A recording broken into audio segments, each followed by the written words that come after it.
In this world, clothes aren't just simple pieces of fabric, they're straight-up tools of ultimate power. Honnouji Academy is like a society where your strength, prestige, and status are all determined by the uniform you wear. Right from the start, we're introduced to this massive academy, a school that looks more like a military fortress, packed with strict discipline and a clear hierarchy. Suddenly, while a teacher is trying to give a lesson, the whole classroom starts shaking like crazy. The sound bounces off the walls, and the teacher, surprised and out of breath, stops mid-explanation. He turns around, eyes wide, right as the classroom door explodes with a deafening crash. And that's when Era Gamagori shows up, the feared discipline head. The guy's huge, every step shakes the floor, and his voice is deep, firm, and commanding. He storms in shouting that he's on official business. He walks through the room with this insane presence, shooting everyone glare after glare, like he could spot the culprit just by looking. Gamagori's on the hunt for a rule breaker, a student accused of stealing Goku uniforms and causing major trouble for the academy. Suddenly, the real culprit freaks out. Knowing he's about to get caught, the kid throws a tear gas bomb in a desperate attempt to make a run for it. He bolts down the stairs, trying to get out as fast as possible. But when he hits the exit, he runs straight into Gamagori, who blocks him without even breaking a sweat. With brutal force, the discipline head grabs him and tosses him across the room like the kid weighs nothing.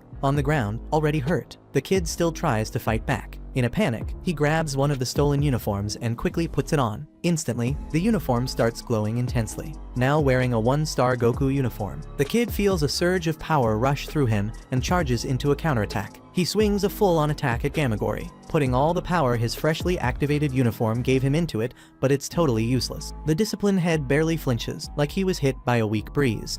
With a cold, scornful glare, he says that a one-star Goku uniform could never match the power of a 3-star. Without hesitation, Gamagori lunges forward and unleashes a brutal combo, each strike heavier and more precise than the last, ending the fight in seconds. The student is slammed across the room, humiliated and completely defeated. Afterward, Gamagori stands tall in the wrecked classroom, facing the terrified students who can barely breathe from the sheer display of power. In a loud, commanding voice, he announces that anyone daring to break the academy's rules will meet the exact same fate. As silence takes over the room, a majestic presence appears atop the academy. It's Satsuki Kuryuin, the student council president, watching the scene with a steady, unwavering gaze. Just her presence demands absolute respect, and the students, filled with fear and awe, immediately bow before her. Acknowledging her uncontested authority, her aura completely dominates the place, making it crystal clear that at Honnouji Academy, Satsuki calls the shots and runs everything. Far from the academy, the sun sets over a small, humble village at the foot of the mountain where the massive school towers. It's in this simple scene that Ruko Matoi makes her first appearance.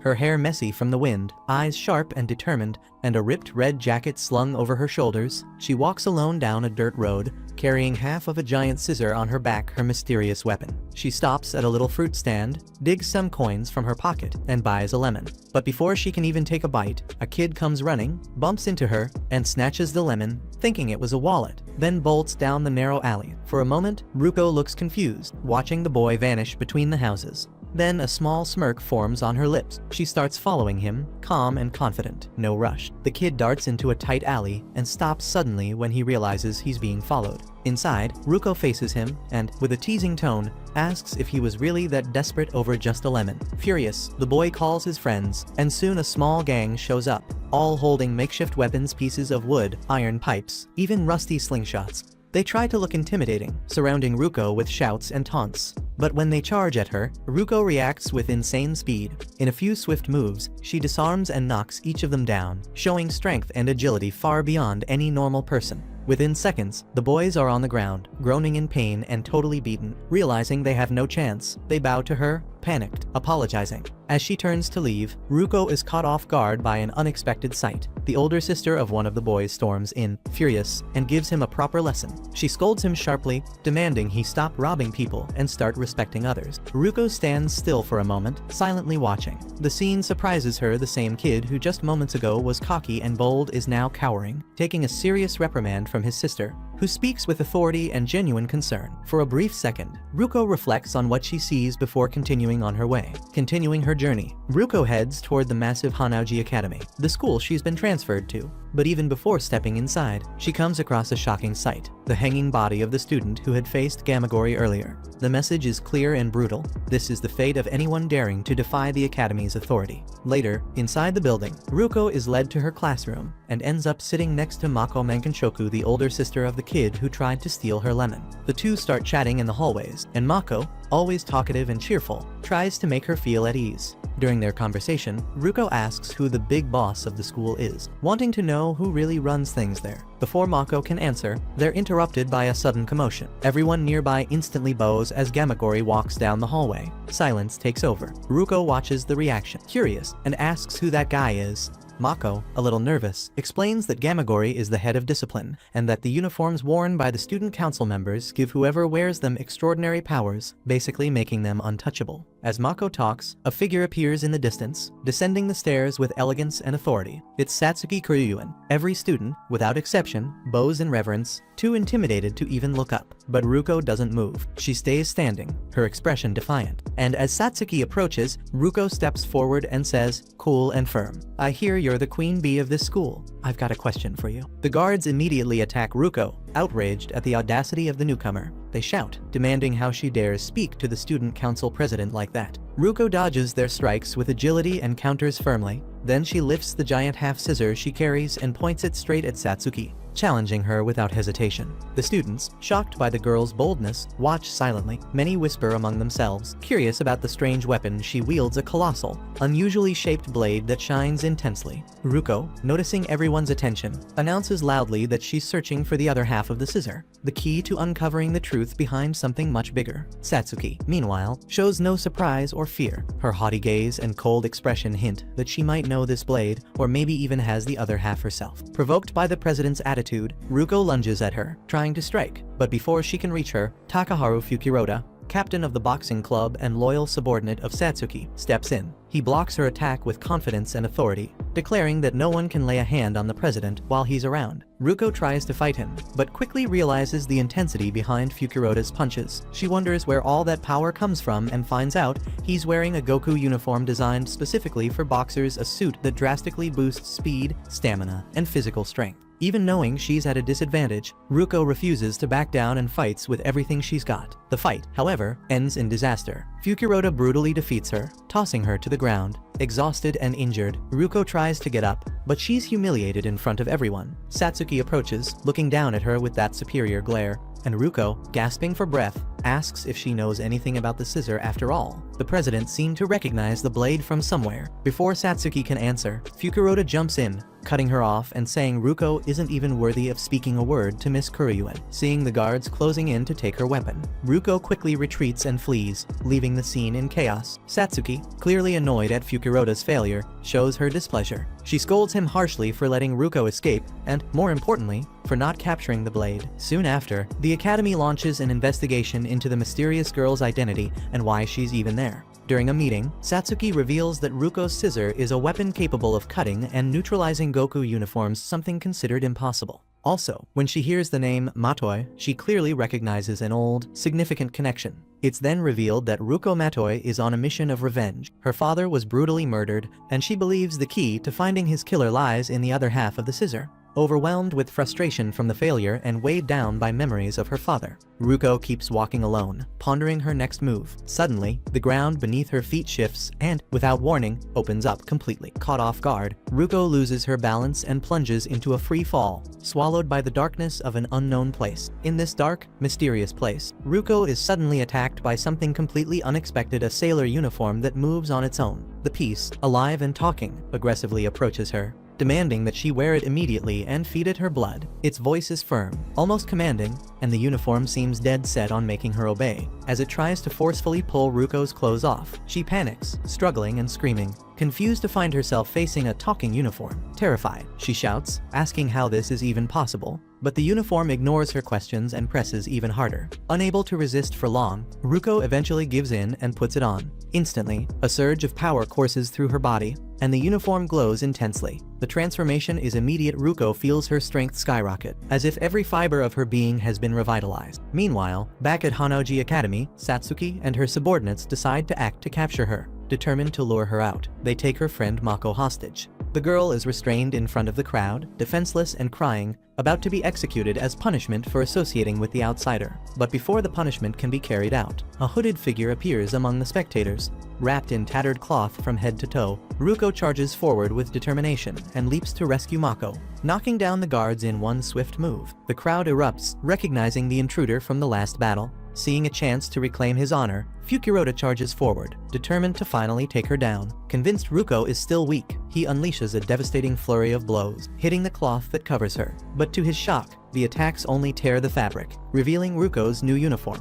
Everyone's jaws drop. Standing before them is a completely different outfit, a dark, bold, and striking uniform, its look contrasting with a metallic glow radiating power. The outfit is super eye-catching, almost sexy, leaving everyone stunned and Fukuroda briefly distracted. Still, he tries to regain his focus and decides to use his ultimate weapon, a special impact glove that can smash concrete with a single punch. With a furious yell, he throws his final blow, aiming at Ruko with all his strength. But instead of crushing her, the glove shatters against the uniform, failing to cause any damage. Silence takes over the arena. Everyone watches, amazed at the sheer power Ruko's uniform gives her. Then she launches herself at Fukuroda and, with precise skill, uses her half-scissor to take him down for good. The crowd watches in shock as Ruko Matoi, now wearing her mysterious new uniform, stands victorious over Honnouji Academy. After the battle, still gasping for breath and covered in wounds, Ruko reveals the truth behind her powerful scissor blade. She explains that the weapon's original owner used it to kill her father, and when he fled, he left behind only one half. That lost half has since become her most crucial clue,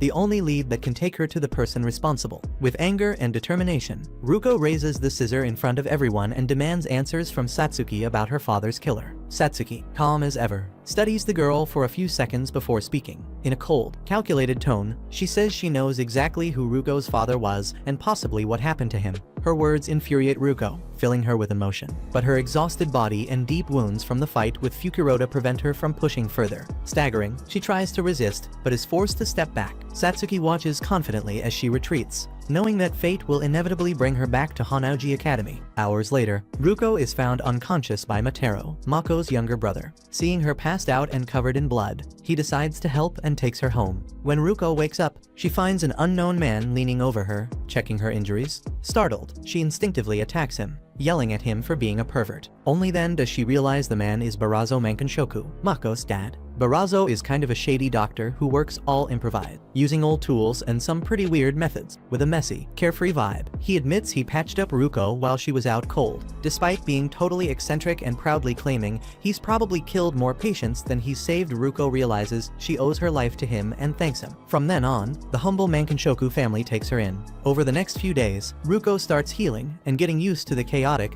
but simple routine of Mako's family. She's surprised by the contrast between the house's poverty and the happiness everyone radiates. Between makeshift meals and funny conversations, Ruko feels, for the first time in a long while, a tiny sense of home. Meanwhile, at Honnouji Academy, Satsuki gives a speech to all the students. Her voice is powerful, her stare commanding, as she declares that ordinary people, the masses, are basically pigs that need guidance and control from a higher authority. She makes it clear that the academy exists to mold strong young people capable of enforcing order and domination over the weaker ones. According to her, the Goku uniforms are the perfect tools to achieve that absolute power. Because the academy controls the production of the uniforms, they can tweak them for any purpose. Inside the lab, scientists and tailors work day and night crafting new versions, each custom made for the best students. At this moment, we see a special uniform being developed for Omiko Hakudate, captain of the tennis club. The outfit is designed to boost her strength, reflexes, and stamina, basically turning her into an unstoppable athlete on the court. Back at the Mankanshoku house, Ruko tries to rest, but her mind keeps racing. She calls out to Senketsu, the living sailor uniform she found, and starts talking to him, trying to understand more about where he came from. Their bond keeps growing stronger,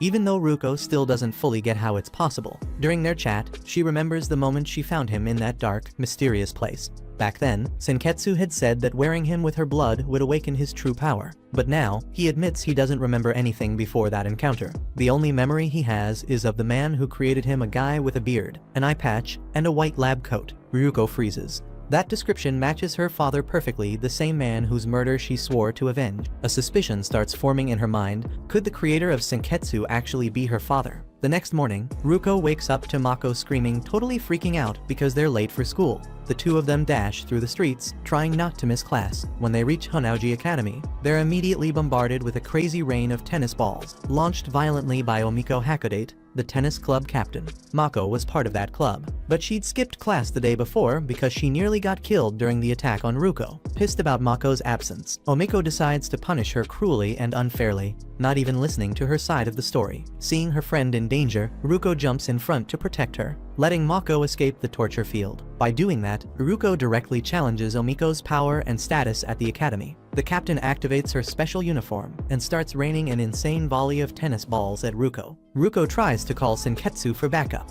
but the uniform doesn't respond. She gets smashed hard and is sent flying away from the scene. After crashing into the sewer and passing out from the impact, Ruko is found dangling by her teacher, Akiro Mikasugi, who rescues her and takes her to his office. When she wakes up and sees she's naked, she freaks out and attacks him, thinking he's taking advantage of the situation. Akiro, though, handles it like a pro, using anesthetic acupuncture to paralyze her body, shooting needles at precise points. Then he takes a tiny sample of her blood and sprinkles it over Senketsu, the sailor uniform. As soon as her blood touches it, Senketsu awakens, and Ruko finally realizes her uniform needs her blood to unlock its full power. Still a bit shaken, she notices Akiro's quirky behavior. He hides his real looks behind glasses and a carefully styled hairdo, like he's trying to keep his true beauty secret. During their talk, Ruko learns that her uniform is a kamui, a living outfit created by her own father, and that this type of suit is way stronger than the Goku uniforms worn by the academy members. Only someone who can master a kamui can go toe-to-toe with Satsuki Kuryuin.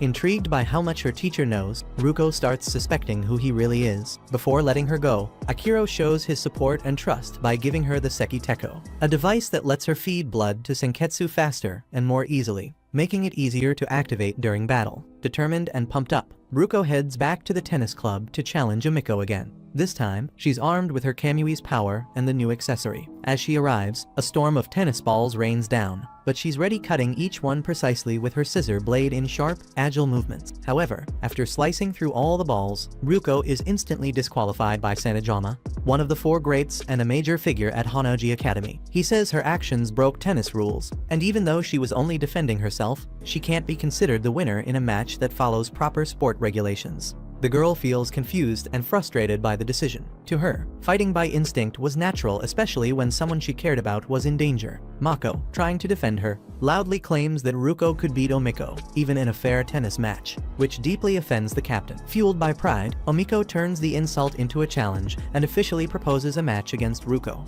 this time following all the proper rules. During the match, Ruko runs into serious trouble. Her strength is so insane that normal rackets can't handle the hits. They break one after another. Even trying to hold back, she loses several rounds and gets frustrated. Senketsu, noticing the flow of the match and the imbalance of power, suggests she use her scissor blade as a racket. When Ruko follows the advice and grabs the blade, the judges try to penalize her, claiming she's breaking the rules. But Satsuki steps in, ordering the game to continue. She wants to see just how far Ruko's kamui powers go and views this match as a perfect chance to study the girl and her uniform. With the blade in hand, Ruko completely flips the match. Her moves become solid and precise, and her strength, now controlled, turns every strike into a blast of energy and speed. In just a few minutes, she comes from behind and spectacularly beats Omiko, earning applause from everyone watching. After the win, Ruko looks straight at Satsuki and questions her again about her scissor blade and her father's killer. Satsuki, calm and imposing, replies coldly that if Ruko wants answers, she has to earn them herself by fighting, leveling up, and proving her worth in battle. But the kamui has already drained a lot of Ruko's blood,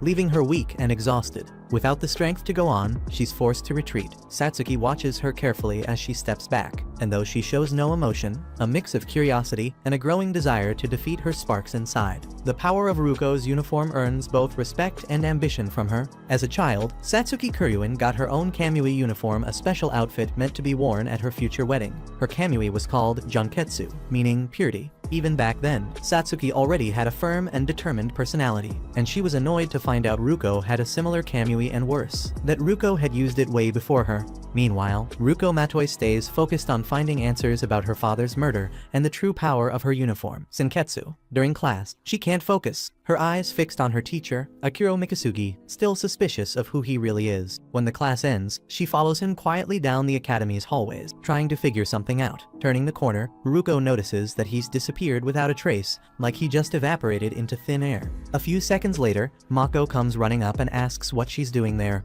all alone with that suspicious look on her face. When Ruko looks at her friend, she notices something weird. There's writing on her back. On Mako's back is a mysterious message. Ryuko, meet me at the same place as before, after class. Curious, Ruko decides to go to the spot, suspecting the sender is her teacher, Akira Mikasugi. At the meeting, she presses him with direct questions about who he really is and why he hides his extravagant style at school. Akira, with his usual teasing tone, says his natural beauty is so intense that she wouldn't be able to look away, so he prefers to disguise it. Ruko, already fed up with the jokes, demands that he stop messing around and give serious answers. Akira then gets serious. He explains that the uniforms at Honnouji Academy aren't just normal clothes, they contain something called life fibers, the real secret behind the overpowered Goku uniform. The more life fibers a uniform has, the stronger it becomes. Kamui, like Ruko's, is different. It's made entirely of life fibers, making it a living weapon. He goes on to reveal that only two groups in the world really know about life fibers: the Kuryuin clan and Isshin Matoi, Ruko's dad. According to Akira,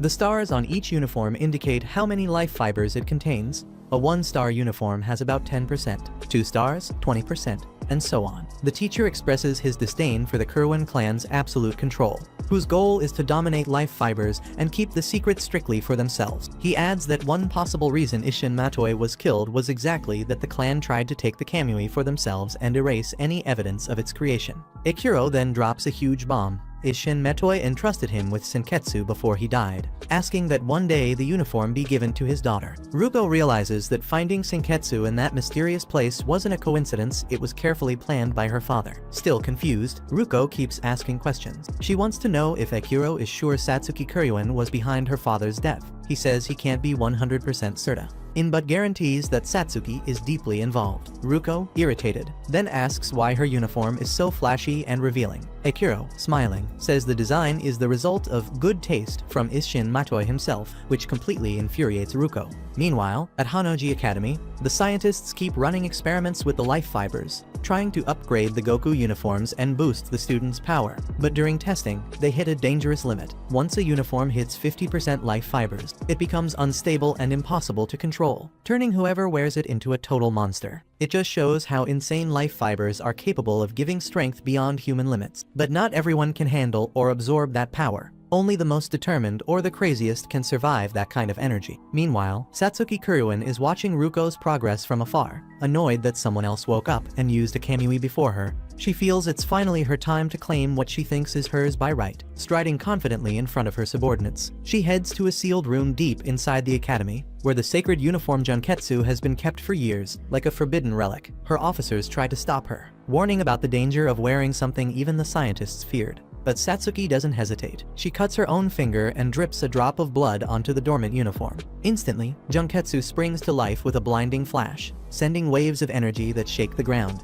The uniform tries to take control of her, like a wild beast, but Satsuki asserts her will and tames it. In seconds, she demonstrates total control, wearing the Kamui with authority and dominance. Meanwhile, at Mako's house, Ruko gets asked casually if she likes wearing that flashy uniform. Blushing, she admits she doesn't, she only wears it because she has no choice. It's the only way to fight. Later, while getting ready for bed, Matero and some friends try to spy on her through the window. Furious, Ruko reacts immediately, beats up the nosy kids, and ties them up with a rope, making it clear that nobody messes with her and gets away with it. The next morning, Ruko wakes up with a weird feeling, like something huge is about to happen. Her gut proves right when, in front of the entire academy, Satsuki appears wearing the Junketsu Kamui. The crowd goes silent in shock. The light reflecting off the gleaming uniform makes Satsuki look like a goddess or a tyrant radiating pure authority. Unlike Ruko, she wears the Kamui with full pride. Zoshame, zero hesitation. Her regal stance and commanding gaze demand total respect. The showdown between them is inevitable. Ruko, her heart racing and anger boiling, charges forward without fear, demanding the answers about her father's murder.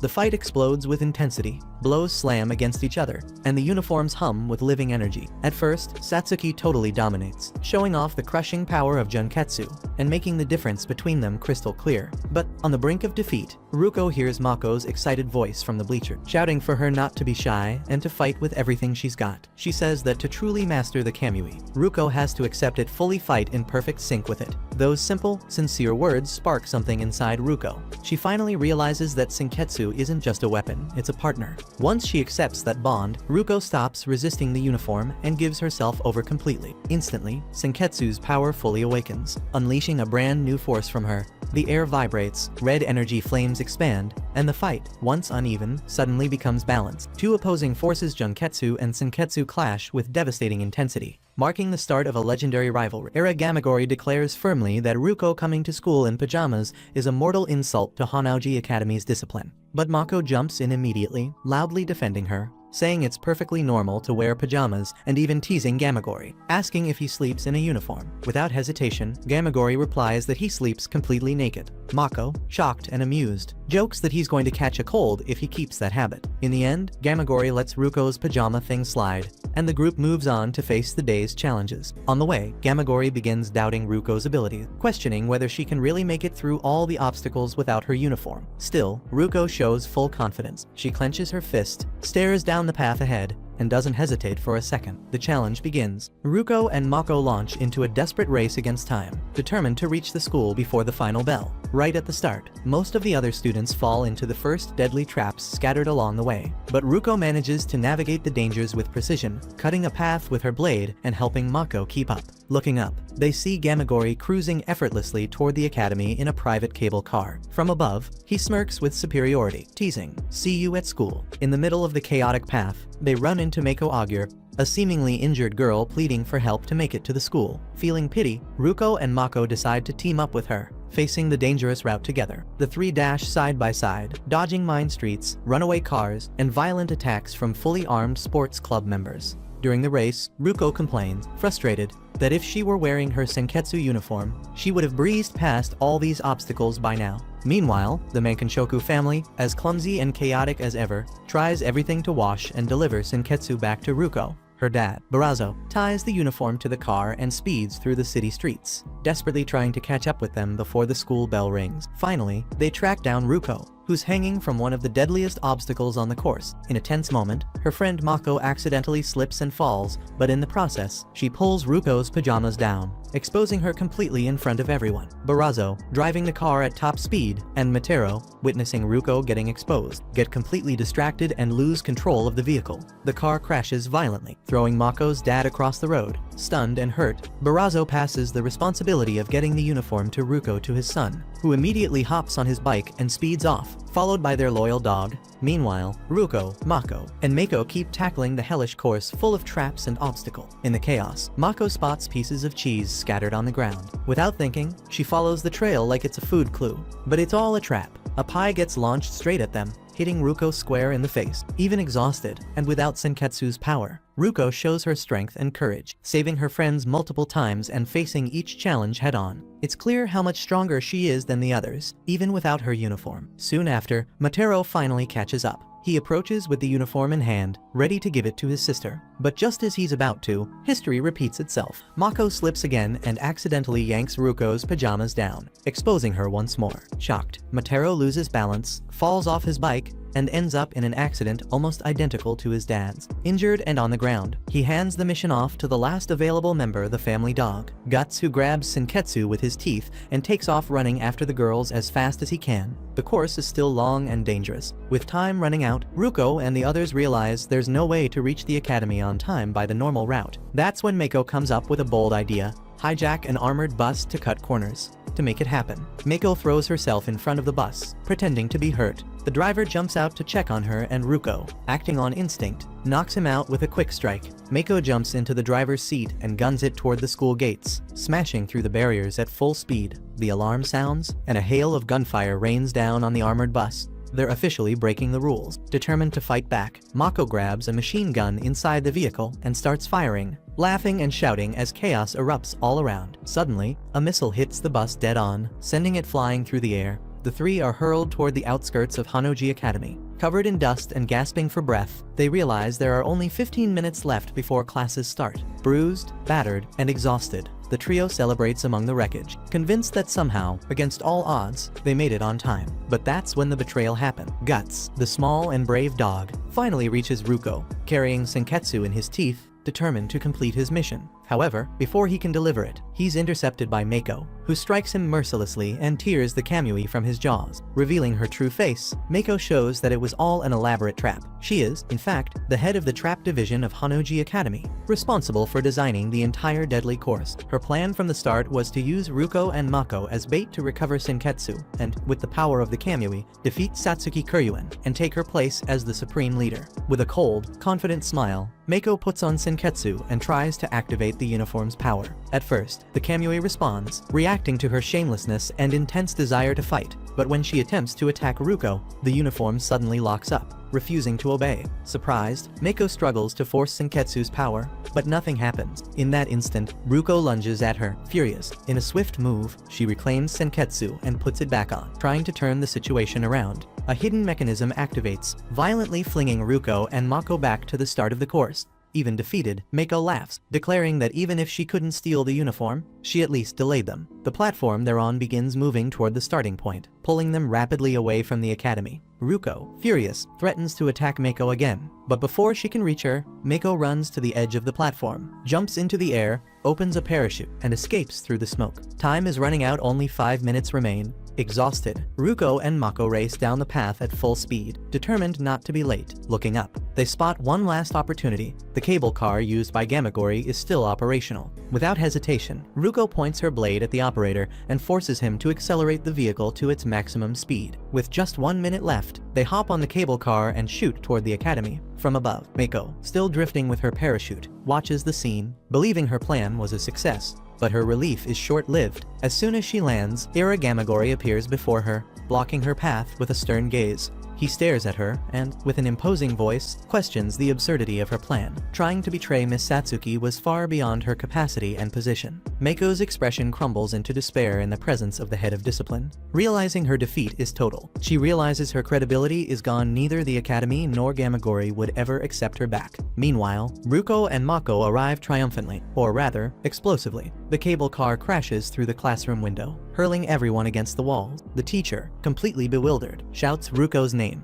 Without losing her breath, she responds with irony. Present, a new character is introduced, Tsumugu Kinigase, a mysterious uniform assassin. He positions himself atop the walls of Hanoji Academy, observing the activity below while carefully preparing his weapon-specialized equipment designed to eliminate fiber of life-based uniforms. His target is clear, Ruko's kamui. Before he can fire, he is interrupted by the general head of the gardening club, Yaguruma, who appears indignant and scolds him for smoking in a non-smoking area. Kinigase completely ignores him, exhaling a cloud of smoke and responding coldly. People who rely on fibers of life have no right to give me orders. He then extinguishes the cigarette on the carefully cultivated flowers, further enraging Yaguruma. Furious, the head of the gardening club activates his one-star uniform, summoning his subordinates to water the grounds and strengthen his biological weapon, a massive, living carnivorous plant. The creature lunges at Kinigase with incredible speed, attempting to swallow him whole. However, the attack is useless. With extreme precision, Kinigase fires his weapon,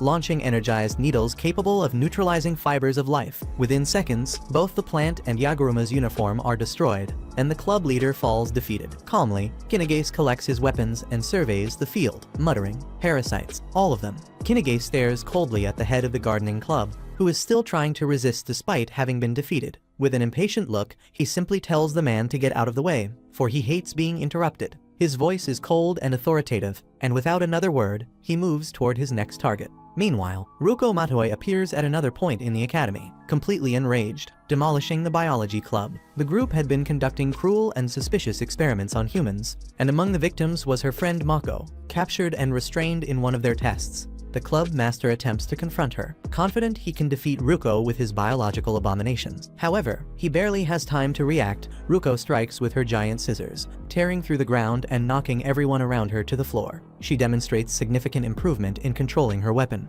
now able to adjust the blade size to suit the situation. With every movement, Senketsu's power flows more harmoniously with her body. In the midst of the fight, Senketsu interrupts, commenting that he can feel from her blood all the excess nonsense she's been eating. Ruko immediately gets annoyed, snapping that it's none of his business and telling him to stop being so nosy. The two begin an absurd argument in the middle of the battlefield. While the duo bickers, Mako gets up, relieved to still be alive, and reveals that she had hidden a snack under her clothes. She thanks the biology club for not cutting her stomach open, saying, "If they had, I'd have to eat it all over again." The calm lasts only briefly. Suddenly, Mako is struck by a rain of needles coming from a high point on the building. Tsumagu Kinegase appears again, aiming with precision. He coldly explains that the needles wouldn't harm humans, they even have a slight healing effect, but the true target was Ruko's Kamui. Ruko tries to dodge, moving quickly, but one of the needles hits her foot, pinning her to the ground. In a swift motion, Kinegase approaches and immobilizes her. With a firm, impassive tone,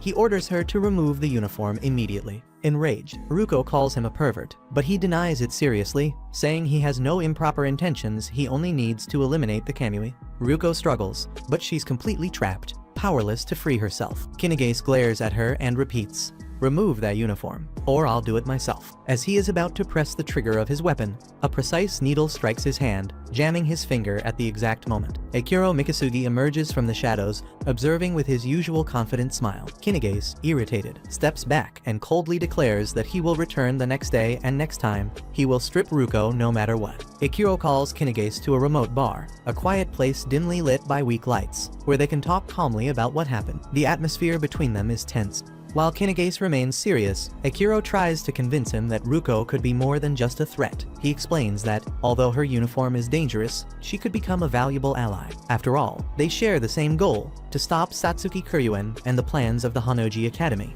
During the conversation, Akiro reveals crucial information, mentioning that Dr. Matoi, Ruko's father, had intended to use the Kamui as a weapon to thwart the Kuryuens. Kinegase listens silently, his expression unreadable. He says that, no matter how much he understands Akiro's point, the risk is far too great. Ruko might end up consumed by the uniform, and if that happens, she could become a threat even worse than the Kuryuens themselves. Setting the tone of the conversation, Kinegase declares that he will not allow that to happen and will put an end to the matter, no matter the cost. Even while acknowledging the debt he owes Akiro, he insists he will not permit anything involving the Kamui, seeing in the uniform an unpredictable and dangerous weapon. Meanwhile, in a completely different scene, the Mankenshoku family enjoys a loud and chaotic dinner. Ruko sits at the table with Mako and her parents, all devouring the food with enthusiasm. Mako's father, confused by the enormous amount of dishes, asks why she bought so much food. Mako answers without thinking, saying she was hungry and charged everything to his card, leaving the man in shock. Even little Guts, the family dog, joins the chaos. Hungry, he steals a piece of meat from Ruko's plate and, to make matters worse, begins rubbing himself on the Kamui,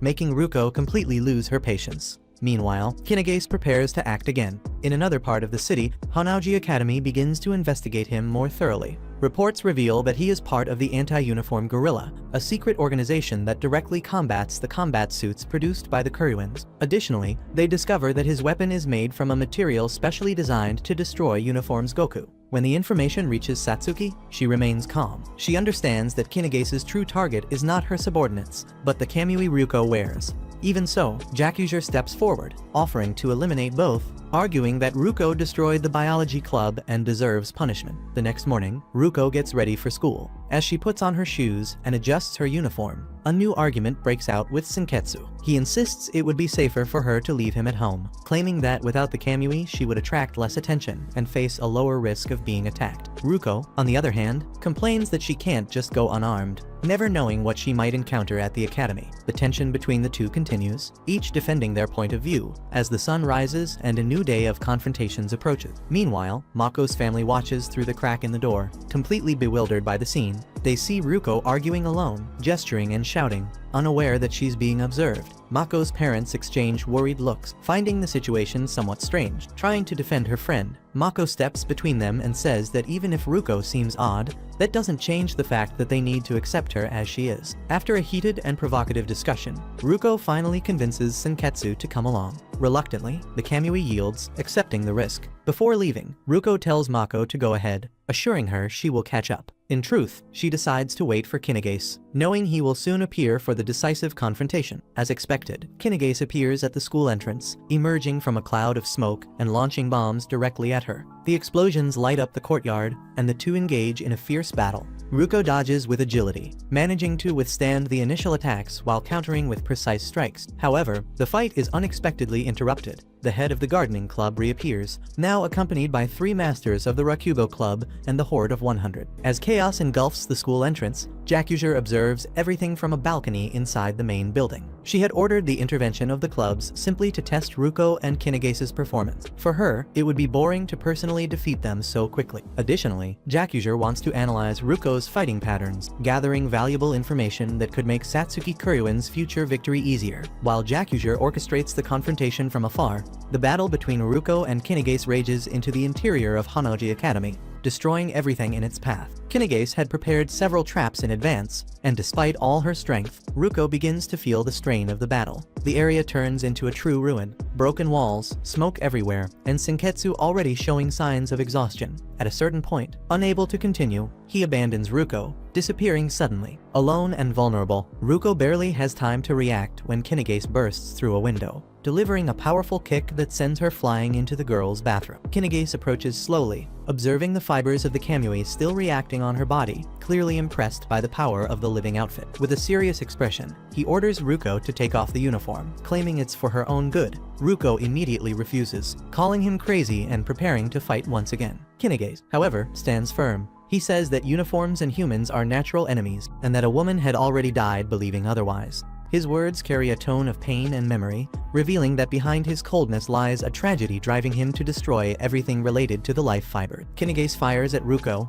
but at the very moment of impact, Senketsu reappears and shields her, completely blocking the attack. The shot explodes in a flash, and Kinigase, surprised, remarks that the kamui didn't save her out of loyalty, but rather for trying to escape on its own. Offended, Ruko firmly retorts that he is wrong, and that Senketsu acted out of instinct to protect her, not cowardice. As tension rises, Mako suddenly appears, wielding a mop and striking Kinigase in the back. However, he dodges at the last moment, and she falls awkwardly in a suspicious pose. Even so, Mako quickly gets up, undeterred, and begins lecturing about how much she loves her uniforms and how hard it is to have only one set of clothes to wear every day. She tries to convince Kinigase to leave the kamui alone, pleading with him to stop attacking it. She says that, for Ruko, the uniform isn't just clothing, it's her best friend, someone she can rely on in any situation. Kinigase responds coldly, claiming that clothes and people could never communicate, and that bonds between them are impossible. But Mako, with her innocent and determined demeanor, counters that this is a lie, because she talks to her imaginary friends all the time. Then she carefully hands Senketsu back to Ruko, smiling as she says that Ruko should take better care of him from now on. Ruko thanks her emotionally, and Mako, without missing a beat, comments that she needs to go back to cleaning the bathroom, as she had been punished for falling asleep during class.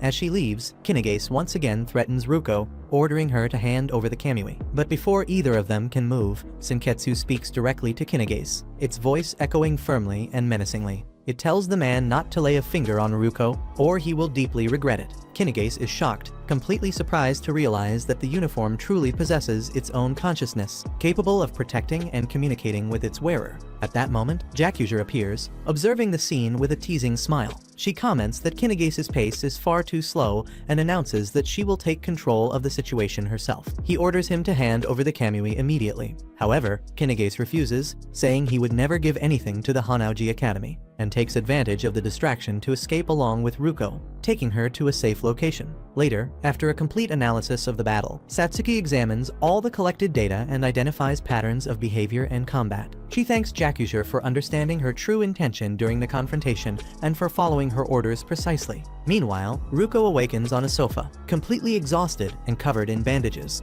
She looks at the silent kamui by her side and feels a mixture of relief and gratitude for still having it with her. After reflecting on everything that happened, she acknowledges that the fight was a total failure, but also an important lesson. Determined, Ruko promises to become stronger and deepen her bond with Senketsu, because for her, he is not just a uniform, he is a true friend, an inseparable battle companion. However, Ruko also makes it clear that he must stop interfering with what she eats. She says that what she puts on her plate is nobody's business, and that he should worry more about fighting than commenting on her meals. Akiro then congratulates Kinegase for saving Ruko. Even after having tried to kill her earlier, he says that, with this, their debt is settled. However, Kinegase keeps his serious demeanor, stating that he only did it because he wanted to, and that he still does not fully trust her. Akiro responds that he understands but asks him to give the girl a chance. Kinegase reluctantly agrees, making it clear that if he notices the Kamui slipping out of control again, he will return without hesitation to take it from her, even if it means facing her once more.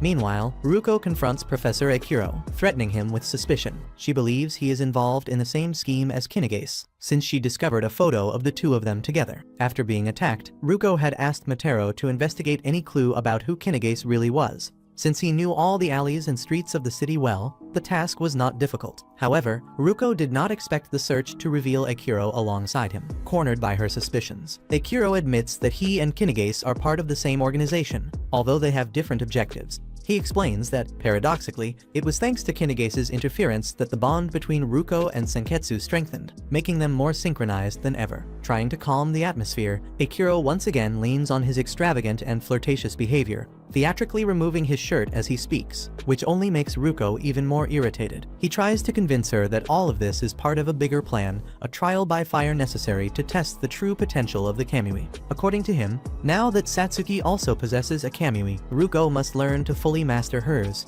or she will never be able to face Satsuki as an equal. But Ruko doesn't fall for it. She stares at Akio firmly and tells him he's just trying to justify the nonsense he's done. With no patience for delays, she asks who they really are and what they intend with all of this. She says he can do whatever he wants, and that she's curious to see how everything will turn out. Sanejama thanks her for her trust, determined to prove his worth. Before leaving, he states with conviction that once he completes what he needs to, he will return to have tea with her as a sign of his victory. Satsuki, observing his departure, notices that her favorite cup was broken during the conversation. Without showing emotion, she simply asks for another tea, maintaining her usual elegance and composure. Shortly after, she receives a mysterious call. On the other end of the line is Lady Rajo, her mother.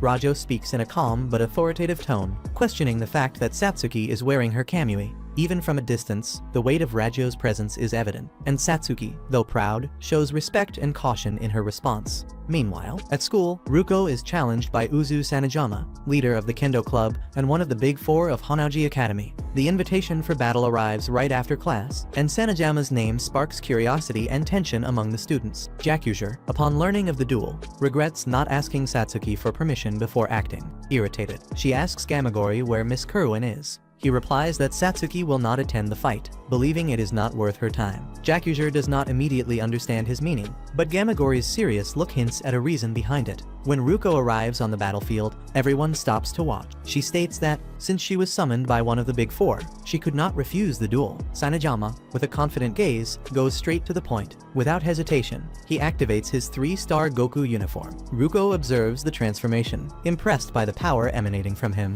but she does not let herself be intimidated. She smirks and activates Senketsu, declaring that she is going to show something even better. The combat begins explosively. Ruko launches her attack at maximum speed, her blades cutting through the air in rapid strikes, but Sanejama dodges with surgical precision, anticipating every movement and counterattacking effortlessly. Her uniform seemed alive, moving in perfect synchronization with every gesture. Even with all of Ruko's strength and speed, she couldn't land a hit. Sanejama's Goku uniform was capable of fully reading human movements, anticipating any action before it even happened. The spectators were left speechless at his newfound abilities. Gradually, everyone began to understand why Satsuki chose not to watch the fight. She already knew the outcome. Now in total advantage, Sanejama stopped merely anticipating and went on the offensive. Even though Ruko was hit multiple times, she did not back down. Determined and proud, she demonstrated impressive resilience, even against an opponent who seemed invincible. Knowing that fighting normally wouldn't be enough, Ruko asked a favor of Senketsu, a risky maneuver that could change everything.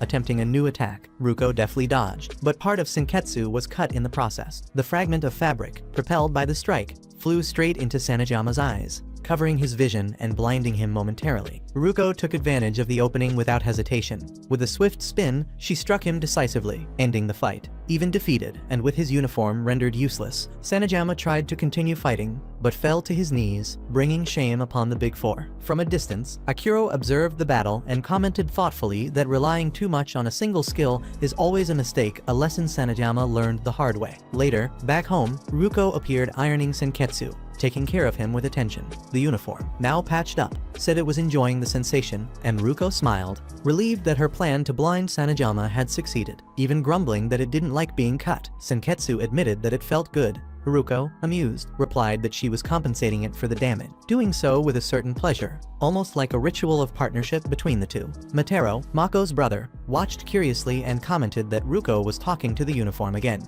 Before he could continue, Mako told him to shut up and go to sleep, accustomed to her friend's quirks. Meanwhile, at the sewing laboratory, Sanejama appeared before Iori, the academy's tailor, asking for an urgent favor. He wanted something that would help him surpass his limits. Shortly after, Sanejama appeared, kneeling before her. He begged for another chance, promising that this time he would not fail. Satsuki, with a stern gaze, said that she had no use for failures or for those lacking true determination. Still, Sanejama lifted his face and declared that he would prove otherwise, revealing his resolve and showing that he was willing to do anything to become stronger. The next morning, Ruko was brushing her teeth peacefully when she was interrupted by Sanejama, who appeared before her once again, firm and determined, proposing another challenge. Ruko accepted and teased. Looks like Satsuki is getting soft, giving second chances now. Sanejama didn't respond. He simply smiled with confidence. As the fight began, Senketsu sensed something strange. He warned Ruko that there was something different emanating from him. Still, Ruko remained confident and tried to repeat the same attack that had defeated him before. This time, however, Sanejama defended with ease. Ruko was surprised and then realized his eyes were sewn shut. He had lost the previous battle due to overconfidence in his vision. Now, deprived of it, he forced himself to remain alert to every detail in the environment. From a distance, Satsuki observed and praised. Admirable. A man who recognizes his mistake and sacrifices everything to overcome it. Ruko, you will understand the true meaning of this during the fight. Sanejama advanced. Even blind, his strikes were precise and relentless. He sensed the breathing, the smell of sweat, and even Ruko's thoughts flowing with the heat of battle. With a firm voice, he announced, "This is Shingansu, the eyes of the mind." By sealing his vision, he increased his synchronization with the Goku uniform. Now the suit had become his eyes, nose, and ears, a complete extension of his senses. No one could escape his attacks. Ruko tried to react, but her scissor blade was thrown away. She attempted to retrieve it, but was struck repeatedly, with no chance to defend herself. When Sanejama was about to deliver the final blow, his uniform overheated. The accumulated energy forced him to pause for a moment, just enough time for Ruko to escape. Exhausted, Sanejama knelt down, disappointed that he could not finish the fight. But Satsuki approached, imposing, and declared, "You did an excellent job. You surpassed your limits." She looked at him with respect, and for the first time, Sanejama's silence spoke louder than any victory. Ruko knew she had been lucky this time. Sanejama had been a worthy opponent, perhaps the most difficult she had ever faced. But running away was never an option. She still needed to uncover the truth about her father's death. Meanwhile, Sanejama further improved his uniform. He appeared before Satsuki, stating calmly, "With my eyes sewn shut, I can sense the world in its entirety." He thanked her for the new chance, but declined Satsuki's invitation for tea, explaining that his palate had become extremely sensitive to heat. She merely smiled, proud of his determination. Back at Mako's house, the family chaos continued. Everyone devoured their food as if it were their last meal. Amid compliments to Mako's mother, Ruko watched the scene with a slight smile. Later, as she prepared for a bath, she paused for a moment. She had never experienced a proper family dinner, and now she realized how much tastier the food seemed when everyone was together. Suddenly, she heard a noise behind the curtain. Lowering it, she caught the entire family spying on her. Furious, she lunged at them, delivering a proper beating. The next day at school, Ruko and Mako were having lunch peacefully until they were interrupted by the president of the knife-throwing club, Jack Nato. Annoyed that he ruined their meal, Ruko didn't hesitate and defeated him with a single strike. Soon after, another appeared, the president of the Nanjing Lily Club, who met the same fate. And, as if that weren't enough, the president of the balancing club also tried her luck and ended up on the floor within seconds. After defeating them all, Ruko wondered why there were so many clubs like that. Mako explained that, in the beginning, they had all been part of the same group, but they split after discovering that whoever defeated Ruko would rise to the 3-star level. The problem is that you can't have a 2-star uniform without being the president of some club, so, out of sheer ambition, they founded dozens of new clubs. The more stars, the better the life inside the academy. They were desperate for that. It was then that Ruko had a brilliant idea to create her own fight club. Gamagori, suspicious, asked what she was planning this time. Ruko replied that, since she was being chased by so many idiotic clubs, she would handle it her way by founding her own. He doubted that the request would be approved, but Satsuki, with a confident look, officially authorized it. She asked if Ruko really wanted to join the system she hated so much. But, in reality, Ruko just wanted to smash the system right in its face. Gamagori started the paperwork and asked her to confirm her position as the official president of the Fight Club. Then he presented an extensive list of rules that all presidents must follow: mandatory morning meetings, submission of reports, expense management, provisions for the next month, and other bureaucratic procedures. Seeing all those responsibilities, Ruko decided to pass the role to Mako, who panicked completely. Clearly, she didn't want the position, finding it unfair to be shoved into such a mess. But Ruko assured her that she would handle the hardest part, beating everyone with excellence. Additionally, the club would receive rewards and a good reputation, which could help them financially. Even almost losing her mind, Mako took a deep breath and accepted the challenge. Meanwhile, Ruko underwent intense training, while Mako's father and mother spent money on drinks and frivolous pleasure. Even Matero and Little Guts joined in, buying completely unnecessary things. Training continued without pause, and Ruko began to feel that she was being used merely as a tool for advancement. Meanwhile, Mako, increasingly involved, begins appearing frequently at the meetings of the Hanaji Academy leaders. Gamagori warns Satsuki that, if nothing is done, soon they will be inside the very core of the student council. But Miss Satsuki, confident, asserts that if they are defeated, that will never happen. Sanejama offers to face Ruko again, eager for a new duel. But Satsuki asks for patience. She makes it clear that she has a plan in mind and that the moment requires only waiting and observing. She wants to see how far the two will go, whether they will destroy the academy from within or become part of it. Meanwhile, Ruko finds herself having dinner alone. The house, once noisy, now feels cold and distant. Not even the curious looks from the family during her bath remain. Everyone is too busy with their new life of luxury. Senketsu watches silently and asks if that is really what it means to succeed in life. The question makes her thoughtful. Then comes the big day, the time to face the four greats.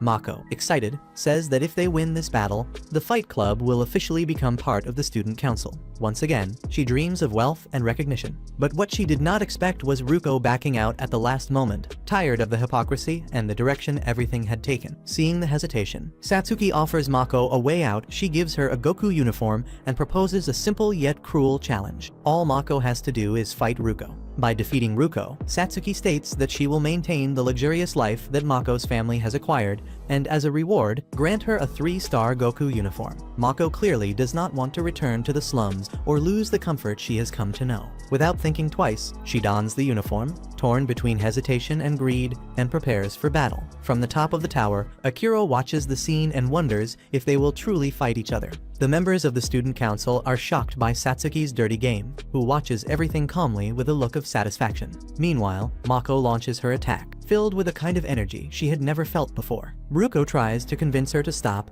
asking her to remember who she really is, but Mako screams that she cannot give up that. For the first time, she and her family are living in luxury and comfort, and she has no intention of giving it up. At that moment, her family arrives, not fully understanding what is happening. But instead of supporting Ruko, they begin cheering for Mako, telling her to defeat her opponent. Their eyes shine with greed. They are completely consumed by the desire to maintain wealth and privileges. Satsuki watches from afar and coldly tells Ruko to pay attention, for she is witnessing the true face of human nature. She explains that once people taste worldly pleasures, they become slaves to them. Greed corrodes everything, and just like the Mankinshoku family, everyone ends up bowing to power and domination. She reinforces, with a cruel smile, that humans are like pigs who must be domesticated by force. Even giving her all, Mako does not realize what she is doing. Ruko, on the other hand, refuses to strike back, enduring every blow. The council begins to question whether she is truly willing to sacrifice her own life just to protect a friendship. But relentless and driven by the uniform, Mako continues hitting her with all her strength, while her family, blind with lust and ambition, shouts, urging her not to stop. After hours of fighting, Ruko still resists. When Mako is about to deliver a devastating blow, she begins to cry, trembling, and asks her parents why they didn't stop her sooner. With tears in her eyes, Mako admits that her true goal as president of the Fight Club was to find happiness and improve everyone's life. But at that moment, she realizes that all of it was an illusion of false happiness. They were blinded by greed, and she finally sees it. Through sobs, Mako admits that she is as guilty as her own family. Then, gathering all her strength, she delivers one final punch that completely destroys the arena. It is then revealed that Mako's uniform was far more powerful than it seemed. Throughout the fight, she was not really trying to harm Ruko, she was fighting both against her and against her own ambitions. Exhausted, Mako apologizes to Ruko and officially declares the dissolution of the Fight Club. From now on, Mako Mankinshoku will return to being a no-star student. Ruko approaches and, with determination, looks at Satsuki, saying that humans are not as weak as she believes. People can, indeed, overcome their desires and ambitions through sheer willpower. With that, she destroys Mako's Goku uniform, bringing a definitive end to that conflict. The next day, Miss Satsuki announces a new system for the student council. From now on, all students have the right to attack one another. There are no rules. Attacks from behind, cowardice, cheating, everything is allowed. For 7 days, chaos will reign. At the end of that period, whoever remains standing will be the winner.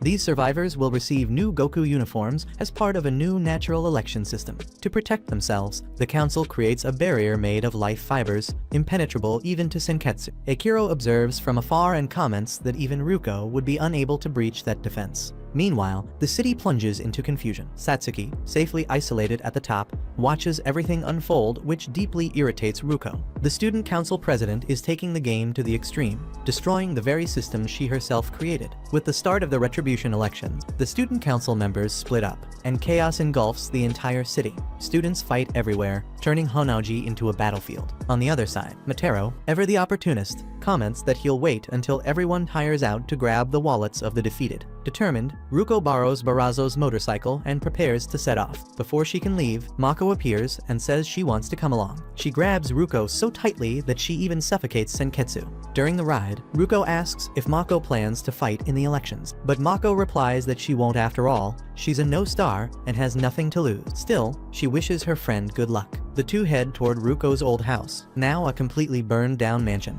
In front of the ruins, Ruko begins to recount a bit of her past. Her mother died shortly after she was born, and her father was always busy with his research. With no family present, Ruko lived in the school dormitories. She grew up rebellious, always looking for fights and getting into trouble. From her first year, she was already known as an impulsive and defiant delinquent. One day, without warning, she received a message from her father saying he needed to speak with her. Confused but curious, Ruko decided to return home. When she arrived, she found a scene she would never forget. Her father lying on the floor. A massive scissor blade pierced through his chest. With a weak voice, he only told her to run, but added that if she wished to fight, she should keep the weapon for herself. Before dying, he also revealed that the scissors would show who the killer was, but warned her that a cruel fate awaited anyone who followed that path. Desperate, Ruko heard a noise coming from the back of the house and ran after it, but she couldn't catch the culprit. Shortly afterward, the house exploded, engulfing all remaining clues and memories. There were moments when she hated her father for leaving her alone, but after his death, she realized how little she truly knew about him. Now, what drove her was the desire to discover who killed him, what he wanted to tell her, and why he created Senketsu. Determined, she scours the charred ground for any clue, but finds nothing. Later, when she decides to head back, the motorcycle breaks down in the middle of the road, and she and Mako are forced to push the vehicle along long streets. During the ride, Mako tries to cheer her up. She reminds Ruko that, even without her father, she now has a family, not just Senketsu, but all of them, who truly love her. These words touch Ruko, even if she won't admit it. Suddenly, a car appears on the road. It's Gamagori, offering the two a ride. According to him, it's the council's duty to help any student in trouble, and, besides, he doesn't want to fight Ruko now. His goal is to face her only on the last day of battles, the sudden death day. But the calm doesn't last long. As they continue down the road, they are ambushed by two clubs that have joined forces, the Automotive Club and the Air Weapons Club. They are determined to defeat Gamagori and take his 3-star uniform. They know that, despite the power of a Kamui, not everyone can master it. Even though the enemy vehicle is faster, Gamagori demonstrates exceptional driving skills, dodging with precision and, in a swift maneuver, spinning the opposing vehicle and crashing it into a wall. Surrounded by multiple enemies, Ruko offers to help,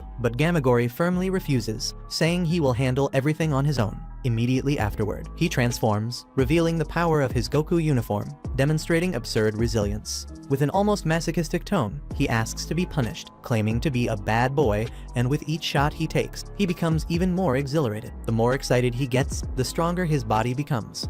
At that moment, Gamagori has a flashback of his youth, remembering the day he first met Miss Satsuki. 3 years earlier, he was the head of the disciplinary committee at his previous school. During a bullying incident, a group of students forced a classmate to jump off a cliff, threatening that if he refused, his father would be fired since the father of one of the aggressors was their boss. Outraged, Gamagori tried to stop the act, but the boy, in despair, jumped. Just when all seemed lost, Satsuki appeared unexpectedly, positioning a trampoline exactly where the boy would fall, saving him at the last moment. The entire class turned against her, furious at her intervention, and attacked. But Satsuki, without hesitation, defeated them all with ease, commanding respect and authority. She then faced Gamagori and declared with conviction that she would use that power to achieve her goals, believing that strength was the only way to change the world. Back in the present, Gamagori says that this is how he first met her, and that, from that day on, he devoted himself to serving her with total loyalty. For 2 years, he waited for her to graduate, and then enrolled in Hanaji Academy, where he finally obtained his powerful Goku uniform. For this reason, he asserts firmly that no one will easily take it from him.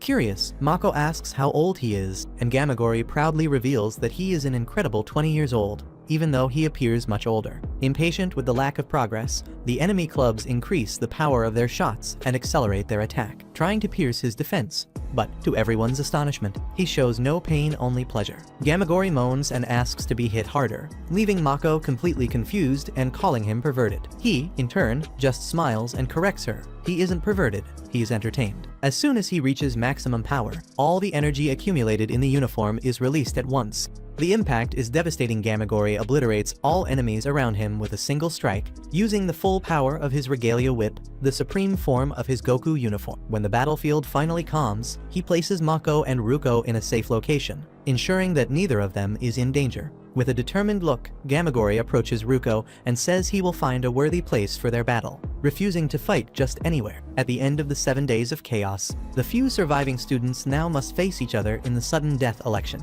All battles that occurred during the week were recorded and analyzed, serving as a basis for Satsuki to appoint 3 new 3-star students. Suddenly, 5 colossal towers rise from the ground, erected throughout Hanaji Academy. The rule is simple: those who reach the top of the towers will be recognized as worthy of advancing to the next stage. Ruko, more determined than ever, prepares herself and begins climbing one of the towers, defeating all opponents who appear along the way. When the dust settles, only the 4 elite, and she remains standing, the only ones worthy of competing for the title. At that moment, Gamagori proposes a change to the rules of the sudden death election. He and the other 4 elite declare that they want to face Ruko individually, one at a time. According to them, this will be the fairest and most exciting way to test her strength, while also showcasing the true essence of the natural election. Satsuki finds the idea magnificent and approves without hesitation. Immediately afterward, a massive arena rises from the ground, specially prepared for the final showdown. With all eyes focused on the center, the president announces that the final battle is about to begin. She tells Ruko that if she manages to win, she will finally obtain all the answers regarding her father's death. Her first opponent is Era Gamagori, who faces Ruko with an unyielding gaze and declares firmly that he will crush her completely. Ruko accepts the challenge without fear, activating Senketsu and charging forward with full force. The final battle is about to start. Even before the confrontation begins, the other members of the student council start arguing, saying they also want to fight first. But Satsuki intervenes firmly, putting an end to the confusion. She explains that each tower has a specific height, directly proportional to the number of students defeated during the week of battles. For this reason, Gamagori will be the first opponent, as he defeated the fewest enemies. Next will come Inumuda, followed by Jakusher, and finally Sanejama. Impatient, Ruko demands that the fight start immediately. However, Gamagori remains impassive, stating that they must follow the schedule to the letter. Even though it is already 8 in the morning, he says the battle can only begin exactly at 1 in the afternoon, according to the official time. Ruko thinks this is ridiculous and complains loudly,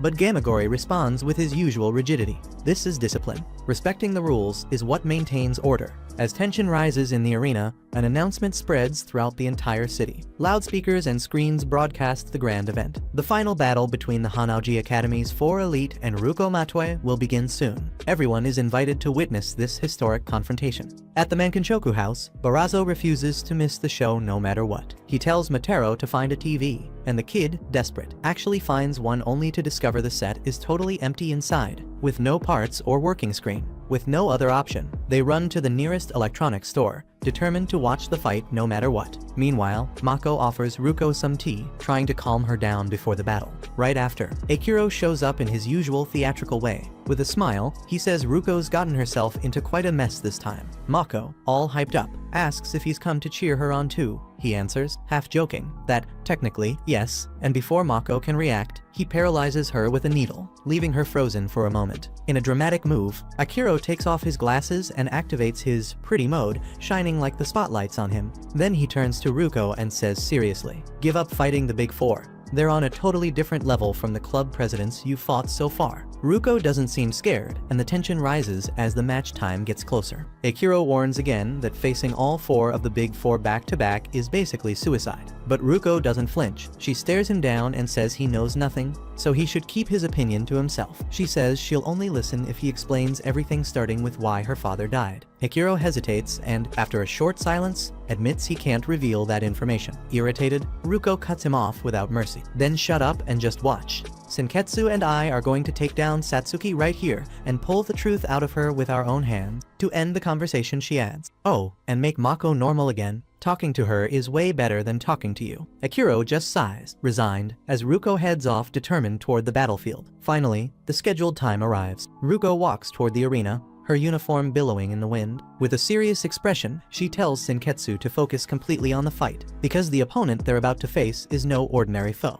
When the two stand face to face, Gamagori announces in a commanding voice that this will be Ruko's final transformation. Immediately after, he activates punishment mode, Shackle Regalia, and his body becomes a colossal armored form, covered in straps and spike. He stands completely still in the center of the arena, waiting for Ruko to strike. But Ruko isn't foolish. She knows perfectly well that his uniform absorbs the force of any physical blow and returns it amplified against the attacker. So instead of attacking right away, she tries to analyze her enemy's defense pattern. Gamagori, however, laughs loudly and taunts her, saying she's an idiot for thinking he hadn't prepared for something so predictable. He explains, challengingly, that he doesn't need to wait for anyone to strike him. If necessary, he will punish himself, striking his own body until he reaches the level needed to redirect the amplified force against Ruko.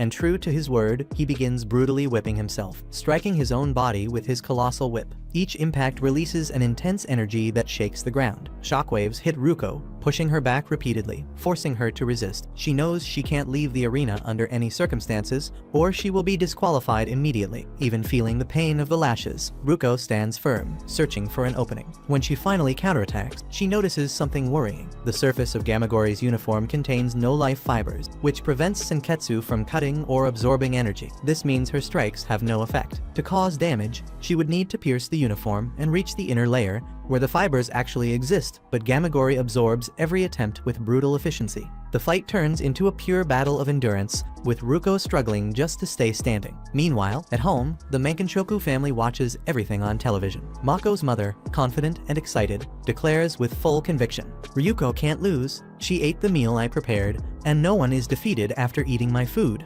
Barazo and Matero just watch nervously as the screen shows Ruko being pushed to her limit. The Kamui is far more powerful than any Goku uniform, which allows Gamagori to absorb an extraordinary amount of force. Every strike Ruko delivers against him is neutralized and converted into pure resistance energy. Everyone around notices that he is more inspired than ever, especially because he is fighting before the eyes of Miss Satsuki, the person he respects the most. His posture is rigid, his gaze determined, and his voice echoes across the arena with unshakable conviction. The president watches the fight closely and warns that Gamagori's determination must not be underestimated. At that moment, she recalls something that happened 5 years ago, when he was still trying to prevent her from taking control of the school. At that time, Gamagori was just a disciplined young man with an immense sense of justice. He believed that no one should rule by force. When he faced Satsuki, she immediately noticed that his body was covered in pure steel, a living armor forged through his own will. Even her sword strikes were unable to pierce that impenetrable defense. On the other hand, Gamagori knew he didn't have the power to defeat her. His intention was never to win the fight, but to show that there were people who could never be controlled by her authority. Satsuki stared at him and responded coldly that it's easy to talk about resistance, but proving it is something entirely different. Even as his steel was gradually shattered, he remained standing, refusing to give in. Impressed by such loyalty and willpower, Satsuki recognized his potential and invited him to join her, saying that he would be her shield and protector. When he asked about her true plans, Satsuki replied with a firm, icy gaze. "The people of this world are like pigs in human clothing. I will change that." In 2 years, I will create a school that will be the beginning of my army. Those words sealed Gamagori's fate. From that day on, he vowed to serve her with total devotion, swearing to protect her with his very life. Back in the present, the battle continues at an intense pace.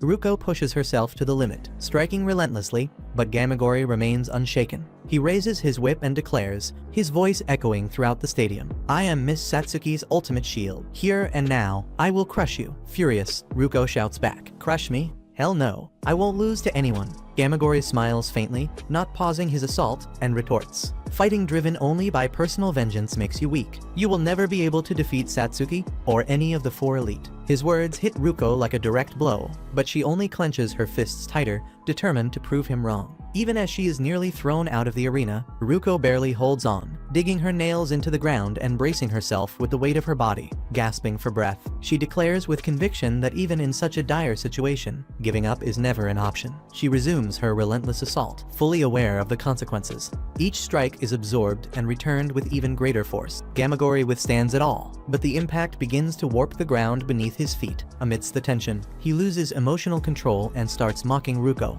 ridiculing her uniform and the way she wields it. "Such a vulgar uniform. You are dishonoring the name of Honnouji Academy. I will shape you into an exemplary student, whether you like it or not." Ruko glares back, furious. Funny, Miss Satsuki wears a uniform just like this. But Gamagori responds proudly. She is an exception. That is the symbol of her iron determination, and a body molded by discipline. His words distract her for a moment, just enough for him to trap her with his restraining chains. Bound and immobilized, Ruko can barely breathe. "Now, you will be molded into an exemplary student," he shouts, preparing the final blow. But Senketsu acts quickly. He says he has an idea and activates a new form, expanding his fibers and using the power of transformation to break the restraints. The moment Ruko frees herself, Gamagori brings down the whip of love with full force, striking her squarely. However, the attack backfires. Senketsu latches onto his whip, extending his fibers deep into the core of Gamagori's uniform. He tries to react, but it's already too late. "Try all you want. Without your scissors, you have no offense," he says confidently.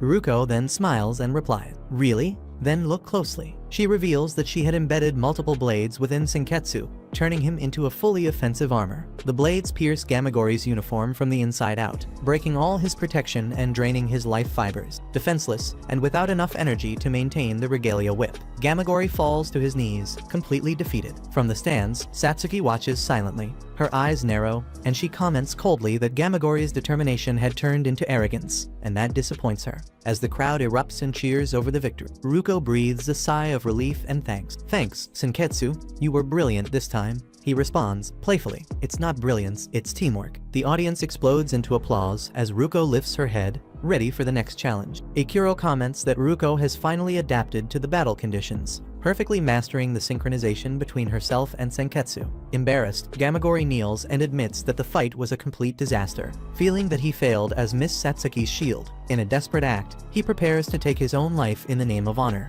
But Satsuki stops him, speaking firmly that it is still too early for him to admit defeat. She adds that those who fight with conviction must accept both victory and humiliation, and that true discipline comes from overcoming oneself. Even with the right to rest, Ruko refuses any pause, determined. She says she wants to finish off all the minions quickly to get straight to what really matters, facing Satsuki and extracting the truth from her. Her next opponent is Inumida, the head of information at Honnouji Academy, a genius in analysis and espionage. 5 years ago, he was caught infiltrating the system of Revox Corporation, the company responsible for global clothing trade, whose profits went directly to Honnouji Academy. During the hack, he managed to break through the most advanced digital barriers in the world, something no other hacker had achieved. However, he was discovered in the process. Surrounded by agents, Inumida had no choice but to surrender. Still, Satsuki was deeply impressed by his feat. Though he claimed to be just a gym kid, his words contradicted the absurd level of his skills. Curious, Satsuki asked why he did it. He replied coldly that, since it was the strongest security in the world, he wanted to see if he could surpass it. Satsuki saw not arrogance, but a spirit constantly striving to push beyond its limits. Recognizing his talent, she invited him to join the student council, telling him it would be the place where he could change the world using the power of knowledge. Meanwhile, at the Mankanshoku household, everyone watches the battles on TV attentively. Barazo, annoyed by the mess, yells at the others to stop shoving, warning that if they keep it up, they'll knock over the television and lose the signal right in the middle of the fight. Mataro notices that no one is really paying attention to the screen and quickly thinks it's a perfect opportunity to steal a few unsuspecting wallets. But his mother, always alert to his mischief, glares at him sternly before he can do anything. Meanwhile, Mako is clearly worried about Ruko, biting her fingers and pacing nervously. Gamagori, now without his Goku uniform, sits next to her, practically naked, which makes Mako jump and scream loudly. He explains calmly that now he is just a SEM star like her, and can only watch the battle from that sector, reserved for students without a prominent position. Still, he speaks seriously, saying he will not let Miss Satsuki's kindness go to waste, and that he will rise again to honor the role she granted him. Mako, a little confused, thinks he might want to fight her, but quickly recovers and declares that she will not stop cheering for Ruko under any circumstances, even if he disapproves. Gamagori, maintaining his rigid posture, asserts that no matter how much she cheers, it will not change the final outcome, the inevitable victory of Satsuki. But Mako counters confidently, reminding him that her support worked in the previous battle when he himself was defeated. Inumida, listening to the dialogue over the arena loudspeakers, responds coldly that he has no interest in hearing the lamentations of a beaten dog, completely ignoring both the provocation and the cheering. Meanwhile, Jakuzur observes closely and comments with a hint of disdain that Satsuki is showing too much compassion for the defeated, which could be a sign of weakness. Sanejama, however, firmly disagrees, saying he has no doubts about his leader's power and determination, and that such judgments are premature. In the arena, Inumida activates his data screens and reveals a complete and meticulous report on Ruko. He analyzes every physical detail, from her movement patterns to her heart rate and breathing frequency, concluding that she is still fatigued from the intense fight against Gamagori. The battle begins, and Ruko, not fully aware of her opponent's style, chooses to be more cautious. Inumida, in turn, realizes that she is much faster and more unpredictable than he imagined, forcing him to recalculate his strategies in real time. During the attacks, he observes closely how she moves, adjusting his data with every strike. Ruko tries to vary her rhythm and increase the speed of her attacks to strengthen the connection between her and the life fibers in Senketsu, improving their synchronization. This methodology is similar to that used in the Goku uniform, but in her case, the potential is far higher, since Senketsu is a kamui, a living outfit that surpasses the limits of any ordinary uniform. She unleashes a rapid attack, but Inumida skillfully dodges and then disappears from sight. In truth, he has not vanished. He has activated his optical camouflage system, rendering himself invisible to his opponent. By identifying a pattern in Ruko's movements and attacks, he tries to anticipate her actions.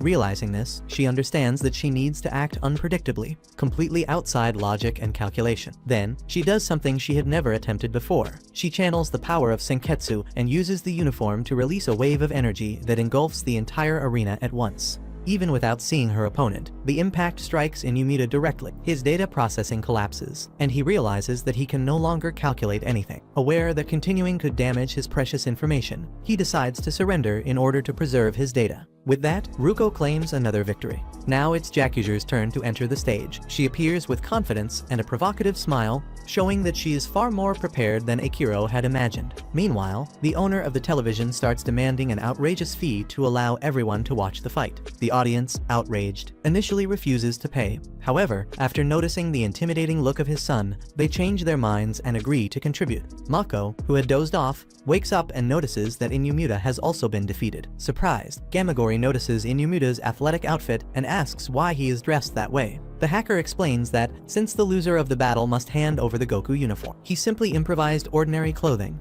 as there are no rules requiring him to be naked. Gamagori feels embarrassed by the situation, and the tension between the two begins to rise. Mako senses the intensity and realizes that, at any moment, the bench they are sitting on could turn into an impromptu ring. To lighten the mood, she starts cheering enthusiastically, declaring that she will not lose either, which ends up energizing everyone around her. Senketsu notices that Ruko becomes calmer and more confident when she sees Mako cheering for her, further strengthening the bond between the two. Soon after, Jakuzur makes a grand and theatrical entrance, befitting a true commander. announcing that this battle will be completely different from the previous ones. She reveals the power of her 3-star uniform, Funeral Symphony Regalia, a suit that incorporates multiple musical instruments, each capable of delivering destructive attacks in perfect harmony. Jacuzur positions herself at the center of the arena and enthusiastically announces that she is about to perform her first piece. In front of her, a massive speaker box appears reminiscent of a gigantic JBL with enough power to blow out the ears of anyone who approaches. When Ruko tries to advance and attack, she is immediately repelled by a devastating sonic wave. The speaker box begins to float in the air, emitting musical notes that transform into projectiles of pure energy. Jacuzur demonstrates a creativity and battlefield control that none of the previous opponents had shown until now. As the battle continues, her past is revealed and how she met Satsuki. Back in school, Jacuzur was already a spoiled girl, surrounded by boys who did everything she asked. One day, she ordered a massive sandcastle to be built for her, as beautiful as possible. When the castle was finished, she proudly showed it to Satsuki and asked what she thought. Satsuki, however, refused the gift without hesitation. Confused, Jacuzur asked why. Satsuki explained that there was very little sand left because the rest had been transformed into concrete used to erect a solid and imposing skyscraper. With cold conviction, Satsuki declared that a castle that can be destroyed by a simple gust of wind has no value. Jacuzur countered by saying that, in the end, all constructions eventually collapse. Satsuki responded firmly that the most important constructions must first be built within the mind itself. A skyscraper built inside the mind will never fall, as it is supported by willpower and determination. Enchanted by Satsuki's wisdom and strength, Jacuzur promised at that moment that she would never stop following her. She swore to always stand by her side, ready to hold her hand and support her in any battle. Back in the present, Ruko complains that Jacuzur is fleeing the arena, which would be against the rules. However, her opponent responds sarcastically, saying that the rules only apply to those who fall, not to those who dominate the sky. Determined, Ruko launches her scissor blade and hooks it onto one of the cables of the massive speaker, trying to pull Jacuzur back into the arena. However, the material is extremely resistant, impossible to cut. With no other choice, Ruko decides to attack the arena's own foundations, destroying part of the structure to unbalance her opponent's flight. The supports give way, and Jacuzur is launched into the air, falling rapidly. Akiro, concerned about the direction of the fight, contacts Kinagase and asks him to stay alert in case anything gets out of control. During the fall, Ruko asks Senketsu to perform something completely insane. The synchronization between them is so intense that the uniform responds immediately, transforming and allowing Ruko to fly through the sky. Akiro watches in astonishment at how quickly she is evolving and comments that Kinagase should prepare for the worst, as Ruko's power is growing in an unpredictable way. At the top, Jacuzur faces her rival and, with arrogance, declares that the sky is her domain and that Ruko should never dare to fly in that territory, which belongs solely to Satsuki's elite musical commander.